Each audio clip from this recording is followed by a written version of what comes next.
इनका बेटा 8 साल का जिसकी मौत हो जाती है 8 महीने उसके मर जाने के बाद भी एफआईआर नहीं काटी जाती। गिरा हुआ तड़प रहा है। मेरे बेटे ने उसको निकालने की कोशिश किया और ये पास ही खड़े रहे हैं जो जिनके पतीले में गिरा है। तो मुझे हंसाने की कोशिश कर रहा है कि मैं ठीक हूँ, आप रोए ना, मैं ठीक हूँ। उसी टाइम उसी हॉस्पिटल में खड़ी हूँ मैं अभी भी।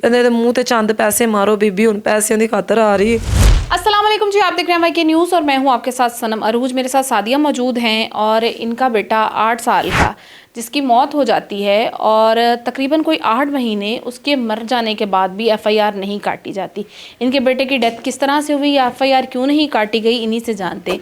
सादिया, बड़ी तकलीफ़ की बात है, आपका बेटा 8 साल का और एक माँ के लिए इससे मुश्किल और कुछ नहीं होता। तो मुझे बताएं आपके बेटे को हुआ क्या था? तो घर से बाहर निकला चीज़ लेने के लिए, ज़िद की है मुझसे पैसे की और मैंने उससे पैसे दिए हैं, जाओ चीज़ लेके आओ।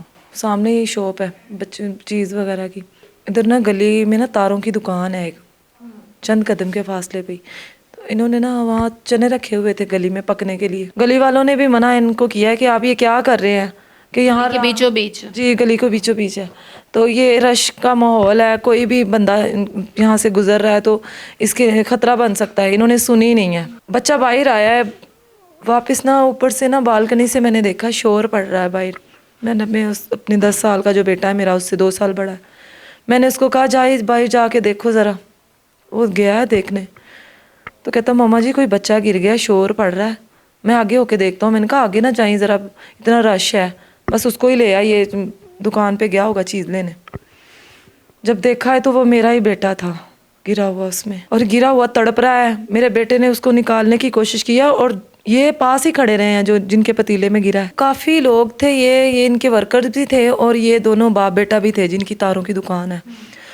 और जब बच्चा गिर गया है ना, तो मेरा बेटा ऊपर से जब नीचे इसको देखने आया तो बच्चा देख में ना तड़प रहा था। वो कह रहा है कि मम्मा निकाल नहीं रहे उसको, मम्मा निकाल। वो हवास खो बैठा ना, तो पास से ना एक सार्जेंट गुजर के जा रहा था। उसने जब देखा तो मोबाइल फ़ोन सुन रहा था, निकाल पे बात कर रहा था किसी के साथ। उसने मोबाइल फेंक दिया और भाग के आके बच्चे को निकाला है। इतनी दूर से 20-25 कदम के फासले पे वो भागा है।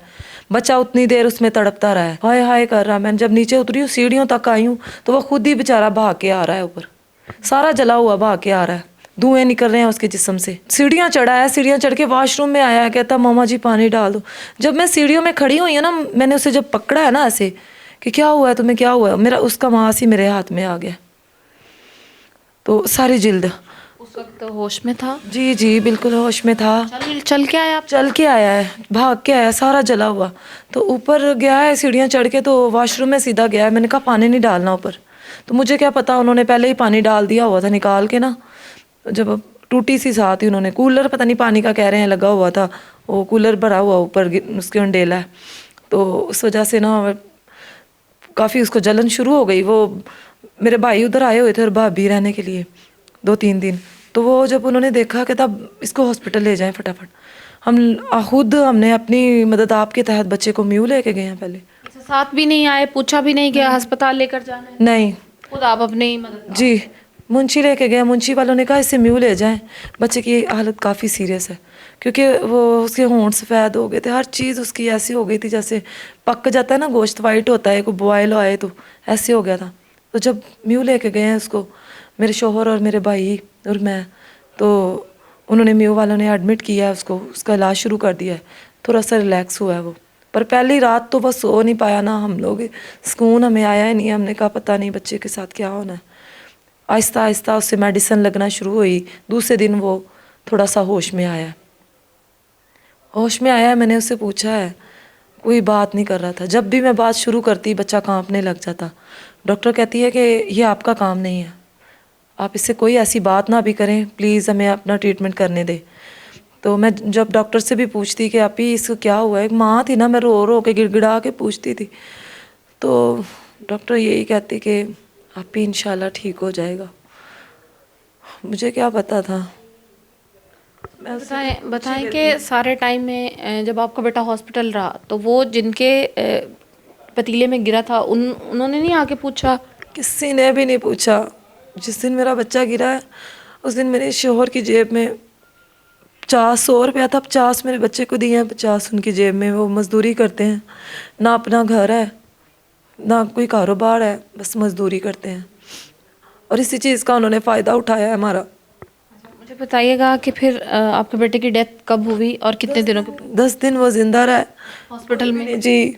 जाहिर है जब म्यू वाले दाखिल करते हैं, आपको पता है कि वो पहले कानूनी कार्रवाई के तहत काम करते हैं अपना। उन्होंने बुलाया इनको, पुलिस मुकर रही है इस बात से कि हमें नहीं बुलाया गया। आपको पता है म्यू वाले तो अपनी सारी फॉर्मेलिटी पूरी करते हैं, कहते हैं हमें डेड बॉडी हमने नहीं देनी है आपको, पुलिस वाले कहते हैं। मैंने कहा आप मेरे बच्चे की डेड बॉडी को हाथ भी नहीं लगा सकते मेरी इजाज़त के बगैर। कहते हैं हमने पोस्टमार्टम करना है। मैंने कहा सोचना भी नहीं है पोस्टमार्टम के बारे में, मैंने नहीं करवाना। 10 दिन जिंदा रहा है बच्चा, बोलता रहा है, बात करता रहा है। आप आके डॉक्टरों से नहीं मिले, आपने कोई उनके उसे पूछा नहीं है। एफआईआर वगैरह आपकी बहुत लेट कटी, उसकी क्या वजह थी?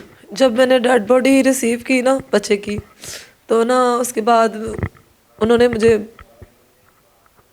कहा कि ये कानूनी कार्रवाई का सिस्टम ही आपने ख़त्म कर दिया है। जब डेड बॉडी ले लिया तो हमें पोस्टमार्टम नहीं करने दिया। मैंने कहा आप म्यू से एक एक रिपोर्ट्स मेरे पास, उनके पास फाइल में दर्ज है, वो कौन सा उसका एक्सीडेंट था या कोई जहर खाया था या खून बह रहा था उसका, वो तो एक जला था। आप जले कि एक एक 80% जल गया है, 70% तो आप म्यू से जाके एक लूँ कि उन्होंने ना जो प्रोटीन की कमी, जिस चीज़ की भी कमी, उन्होंने मुझे फौरी टेस्ट कहा है कि तो 100 से ज़्यादा उसके टेस्ट हुए हैं, सारी रिपोर्ट्स उनके पास थी। इनको यही कहती रही हूँ मैं। इन्होंने ना एक पेपर पे ना मेरे जो लवाहिकीन साथ रिश्तेदार भी आपको पता आ जाते हैं जब ज़्यादा सीरियस मामला देखता है कोई, तो मेरे शोहर को, मेरे भाइयों को कहा कि डेड बॉडी हम तभी देंगे, ये आप इस पर साइन कर दें। तो आपको पता है जब मेरी अब इतनी हालत ख़राब है, जब बच्चे की डेड बॉडी मेरे बेटे की ऐसे लावारसों की तरह लाश पाक के पास भी नहीं जाने दे रहे थे, तो मैंने फटाफट साइन किए और इन्होंने ये लिखवा लिया कि मैं अल्लाह की रज़ा के लिए माफ़ करती हूँ। मुझे बताएं पुलिस वालों का क्या हक बनता है ये कहने का। अच्छा, फिर एफआईआर किस तरह से हो? उसके बाद मैं इनकी दुकान पे जाती हूँ, डेथ के दूसरे दिन बाद दफना के जब मैं वापस आई हूँ तो मैं इनकी दुकान पे जाती हूँ। मैंने कहा है मैं आपको वीडियोस देती हूँ उसकी, बड़ा रिलैक्स होके ऐसे चेयर पे बैठा होता है, घूम रहा है चेयर पे और मुस्कुरा रहा है। मैं कह रही हूँ कि मेरे बच्चे की डेथ हो गई है, काफिर आदमी तुझे पता नहीं चला कि मेरा बच्चा दुनिया से जा चुका है, तुम लोग ताज़ियत करने नहीं आई, ये 2 कदम पे मेरा घर है। तो ये बंदा ये नहीं उठ के कहता आप ही इधर आए, बैठे आप चेयर पे बैठे या बात करें मुझसे, कोई भी बात नहीं, अपनी गलती तक नहीं मानी? नहीं। तो मुझे कहता है अभी कोई पछतावा नहीं था आपको? नहीं, हमारी लापरवाही की वजह? नहीं, आपको मैं वीडियो देती हूँ उस टाइम की, तो आप देखें इसके पछतावा है इसके ज़हन में, ज़रा भी आप खुद अंदाज़ा लगा देंगी कि नाम क्या, उनके नाम भी बताइए। शेख उमर और इसके वालिद का नाम है शेख नईम। और क्या करते हैं, किस जगह पे दुकान है? इनकी अपना कारोबार है तारों की दुकानों का, ये अपनी मार्केट पता नहीं फैक्ट्रीज है कि पता नहीं इनका कारखाना है, उसका ही माल ये खुद सेल करते हैं। तो ये गली में ही इन्होंने दुकान ली हुई थी, घर तो इनका कहीं और है। घर इनका शेखुपुरे वाली साइड पे बता रहे हैं पुलिस वाले के रहमान गार्डन में है। मुझे बताइएगा अब आपका केस कहाँ तक पहुँचा? इन्वेस्टिगेशन वालों के पास जा चुका है, वो अपनी तहकीकात कर रहे हैं। तो इन्होंने इंटरम वगैरह करा लिया, 15 तारीख की इंटरम है इनकी ख़त्म होनी है सुबह। तो इनके वकील भी बहुत इन्होंने हाई लेवल का करवाया, तो मेरा तो अभी वकील भी नहीं हुआ ना। मैं इतनी मेरी गुंजाइश है कि मैंने इन कामों में, हम लोग पढ़े नहीं, कभी निचले तबके के हम लोग हैं ना, कभी मेरे शोहर ने किसी से कभी झगड़ा, कोई होता है ना कि पता हो किसी मामलात का, हमें नहीं पता। तो अभी आप क्या चाहती हैं? मुझे बस इंसाफ दिलवाएं, मुझे कोर्ट कचहरियों का, मुझे पुलिस थानों का नहीं पता, मुझे मेरे बच्चे का इंसाफ चाहिए इन जालिमों से। वो कहते हैं कि हम मरियम नवाज तक जा हमारा ताल्लुक़ है, बिलाल यासीन हमारे घर से इतनी दूर है जैसे चंद 5 मिनट में हम रिक्शे में पहुंच जाते हैं। उन्हें भी शायद पता लगा या नहीं, मोहल्ले वालों ने भी बताया, वो मोहल्ले में आते जाते हैं, पर मेरे पास कोई नहीं पहुंचा। मेरे बेटे का नाम अब्दुल अहद है, ये सबसे छोटा और लाडला मेरा बेटा है। कितने बच्चे हैं आपके? मेरे 4 बच्चे हैं। 4 बच्चे हैं। याद आता है? बहुत ज़्यादा, उसकी वजह से दिल की मर्ज लग गई है। आप खुद भी अभी बीमार हैं? जी, मुझसे बात नहीं हो रही थी, आपने मुझे बुलाया ना, जब मुझसे बात नहीं हो, मैं इस वजह से डर रही थी कि मुझसे बात नहीं होगी, मैं आपके सामने शर्मिंदा ना हो, कोई आप सवाल पूछे तो मुझसे बात ना हो। हॉस्पिटल में जब बेटा था तो बातें करता रहा आपसे? जी जी, मुझे सहारा है एक दो जगह पे।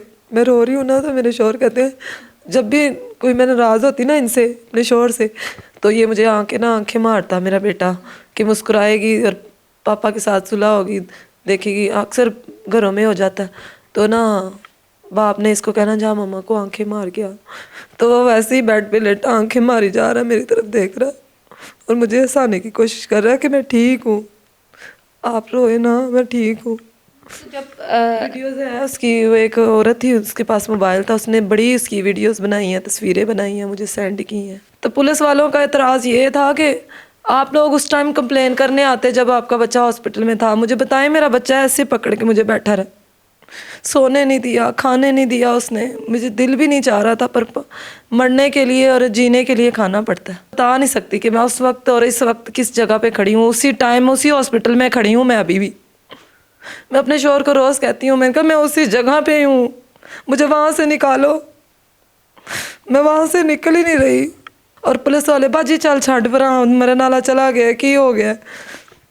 और जब उसने बदतमीज़ी की है ना, जब दुकान पे कैमरे की वीडियो मांगने गई हूँ, ये वीडियो मेरे पास है, तो मुझे कहता है ਇਹਦੇ ਮੂੰਹ ਤੇ ਚੰਦ ਪੈਸੇ मारो बीबी, ਹੁਣ पैसों की खातर आ रही, ਇਹਦੇ मुँह ते पैसे मारो, तेनू कड्डो है तो।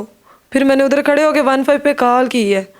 जब कॉल किए तो एक डाले में 3-4 मुलाजिम भेजे हैं उन्होंने, तो उनके मुलाजमों को और उनको गिरफ्तार किया, फिर उधर छोड़ दिया है नुक्कड़ पे जाके। और फिर 3 दिन मैं और मेरा शौहर थाने के चक्कर लगाते रहे, उन्होंने कहा नहीं जी असी ताड़ी FIR नहीं दर्ज करनी। तो फिर FIR कैसे दर्ज हुई? ये मैंने DIG फैसल कामरान साहब के पास मैं अभी गई हूँ, मुझे किसी ने, मेरी बहन और मेरे भाई बने हुए हैं, बहुत ही अच्छे हैं वो, हमसाए भी हैं और इलाके के भी हैं, दरख्वास्त आपको लिख के देते हैं, तो वो आप DIG फैसल कामरान साहब के पास जाएं। तो उधर मैंने कहा मुझे वो भी नहीं पता जगह का, फिर उन्होंने बताया तो उन्होंने FIR दर्ज की है। बिल्कुल जी, इनकी तकलीफ़ बचा है और इंसाफ के लिए इन्हें बड़े धक्के खाना पड़े और अभी भी पता नहीं इन्हें इंसाफ मिलेगा या नहीं मिलेगा, लेकिन इस माँ के अंदर एक उम्मीद है कि मेरा बेटा किसी की लापरवाही से मरा है और मुझे इंसाफ चाहिए। मेरी वज़ीर आला पंजाब से फिर गुजारिश है कि इन्हें इंसाफ मिलना चाहिए, जो कि इस वक्त ख़ुद बहुत तकलीफ़ में है और अपने बेटे की डेथ के बाद इन्हें हार्ट का प्रॉब्लम हो गया और इस वक्त ये अपनी बीमारी के साथ भी लड़ रही हैं और अपने बेटे के गम के साथ भी लड़ रही हैं और इस वक्त अपनी तकलीफ़ के बावजूद ये दर दर धक्के खा रही हैं सिर्फ इसलिए कि इन्हें इंसाफ मिल जाए और इनके बेटा जो कि सिर्फ और सिर्फ किसी की लापरवाही की नज़र हुआ है, कम से कम इन्हें दिली सुकून मिल जाए कि इनके बेटे के लिए ये कुछ कर सकी।